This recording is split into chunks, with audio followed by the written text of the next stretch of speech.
The Entra sign-in logs, they got a huge update recently, and I'll walk you through why it's such a big change.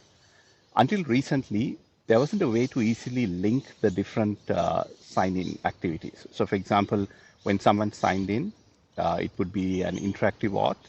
And then while they're doing things, they might be checking email or they might, move to different applications. There wasn't an easy way to track the token that was tied to that initial sign-in.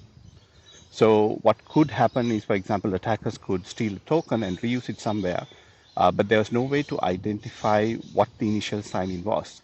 So you couldn't correlate and say this token was used with an MFA sign-in with the FIDO2 key, right? You couldn't tell the difference between the tokens.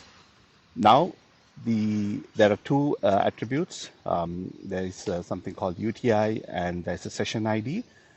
They have the token linked to them, and they're also included in things like the exchange logs and the graph activity logs.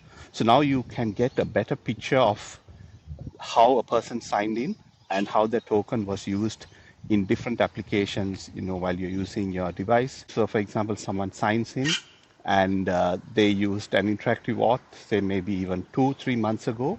You can track back to that initial session that they used and how that was used to refresh, all the other tokens that were used for the different applications. So it's a neat update and very useful as you're writing your KQL queries or you're tracking things. Super helpful.